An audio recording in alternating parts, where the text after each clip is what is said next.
Yo, what up? 你要见还是我 Yo, what up? 你要见还是我 It's Razor Pop lah. He was offered his first recording contract when he was just 19 years old. Since then, he has produced one album after another, topping the charts with songs like Back at One and Anytime. With his honeyed vocals and smooth R&B tunes, it's no wonder some folks call him the McKnight in shining armor. It's undeniable that we should be together. It's unbelievable. Hi, I'm Helmi from Razor TV. Your music is extremely romantic, and you sound like you know how to please women. Can you share some tips with us? You know, if I had it all figured out, I probably could share tips with you. I think the biggest key is communication. If you don't talk to the person that you're with, if you don't share everything there's about you, and then they do the same thing, it's going to be very difficult to grow together. And I don't do a lot of talking. And it's funny, you know, people, it's hard to really understand someone else if you don't understand yourself. So you really have to be honest with yourself about who you are and what you want, and then find those like things with somebody else. The problem is that we jump into these relationships with people before we know all those things, and that ends up in disaster. People get hurt, and then you move on to the next one and do the same thing. So it's hard to do. I don't have all the answers. I don't wish I did, because it's how you get from here to there that defines what you're going to be in everything. Relationships, job, career, everything. So it's the journey. And hopefully one day I'll be able to find what I've seen that old couples have together. I don't have that, but maybe one day. By the way, do you miss being married? Not at all. Next question. I miss that she cooked every day. I mean, I love her to death, but I can't be married. This may be a little off point, but the recent troubles that Chris Brown was having with Rihanna, do you think that undermines the image of R&B musicians and sort of reinforces certain stereotypes? I don't know. I think that really, honestly, I think that he's done something and put himself in a position that denigrates himself. I think whenever you lose sight that you have a responsibility, because you're in the public eye, to do the right thing when your image says so. Now, if your image says I'm bad and I don't care, then people don't expect a lot from you. But when your image says that I'm good and I'm clean, my lyrics are this, I'm all American, I'm embodying what people should love about America, then I think you're supposed to hold yourself up to a higher standard. You have to think before you do everything. And I think that he understands now, hopefully, that this isn't the way that you should do things. But again, people will forgive you for doing just about anything. So he's in a precarious position, because now when he decides to come back, when he makes another record, when he makes another appearance, he's going to have to really think about everything he does, because you get one chance, you'll get two chances, but you're not going to get three.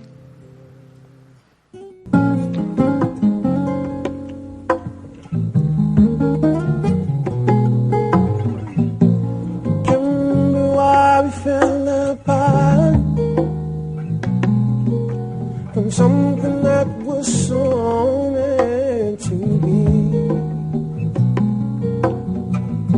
Forever was the promise in our hearts.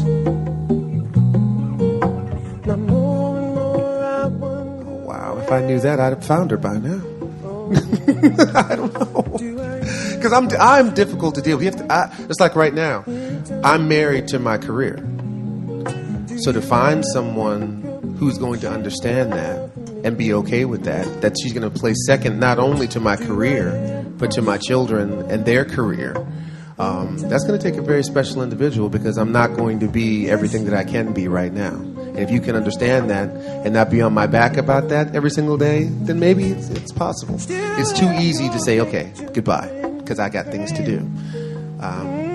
Maybe I'm too ambitious. Maybe I'm just too demanding. Maybe I'm just like my father, too bold. Maybe you're just like my mother. She's never satisfied. This is what it sounds like when doves cry. So, you know. How I wish that you would come and say, do I ever break your mind in time? Do you ever wake up reaching The fans. When people want you to come and perform for them, when they continue to support you, I think I would do them a disservice by saying goodbye. And I think there's so much still left to do. It's been 20 years. There are new opportunities and new things that I'm looking forward to that are beyond music. But at the end of the day, I'm a songwriter. That's what I do.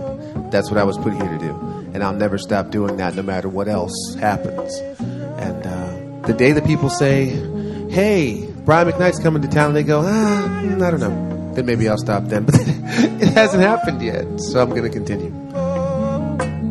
wondering about tomorrow? Won't you come back to me? Come back to me. It's life. Life and your journey. Everything that I write about is from personal experience. The problem is that when you put a bunch of those songs on one CD and then you listen to them, you say, this guy has figured it out. He knows what's happening. He's speaking to me. He must know me. And I don't. I think that we all want the same thing, which is to love someone and be loved in return. And unfortunately, it doesn't always go the way that you plan it to. So there's going to be ups, there's going to be downs, there's going to be those moments where it's perfect, and then 5 minutes later, it's not. And either you fix it or you move on. And I think that's what we all deal with until we find our soulmate. And then, then you hopefully, I really don't know because I haven't found that yet, but I see other people that have that. And I say to myself, if someone has this, then it's possible that we could all have it at some time. And that's where the music comes from, the hope. It's undeniable that we should be together. It's unbelievable how I used to. No, because the songs, although it's me, they still tend to be vague. I'm not telling you. If you listen to a song like... my whole Back at One record was about being in love with someone and then having the worst breakup I've ever had. So I wrote... Back at One was one of the first songs I wrote when we were in love. The very next song I wrote was 6-8-12. Then it was Lonely. Then there were... that record was really the definition of my life at that time. But you don't know who it was, and you don't know the circumstances around how that happened. So... most people would need to see a therapist to talk about their problems. I write songs as my therapy, and I think it's okay because at the end of the day, I'm not giving you every detail, but that is the way that I felt at the time. And I'm not going to tell you about it. Like right now, I could be going through a whole lot of things that you don't know about, but I'm smiling. You just never know. But the song I'm writing right now, when you hear that, then it'll be a year later when you hear it, and I won't be feeling that way anymore. So, just got to get it out.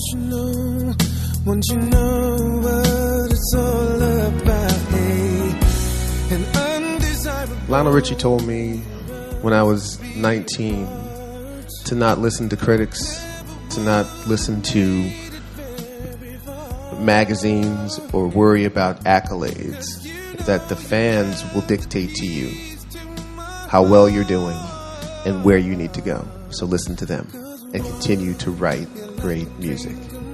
When I go in to make a record, I never say to myself, I'm going to try something so new and off the wall that I'm going to make my fans want it. I go in saying, this is what they expect from me, and that's what I'm going to give them. Period. I don't deviate. I don't try something so off the wall that it's going to alienate them. I give them exactly what I feel like they want from me. And if it's not exactly what it wants, the next time I do it again, I'm going to try to, I still listen. I go back and I ask them. They give me their feedback through my fan sites, through all those sorts of things about what they like, what they are just okay about. Because you're not gonna please everybody. That's the other side of it. When I first came in, I was like, I'm going to be so nice and so great to everyone. Everybody's going to love me. And you can stand and do autographs for 4 hours. But those people that come up that last hour, if you don't get them, they're going to be disappointed. And that was difficult to deal with for a while. And now I realize after a while that, you know what, all I can do is do the best I possibly can, and hopefully the next time do better. That's it. Girl is waiting to see that you're the only one.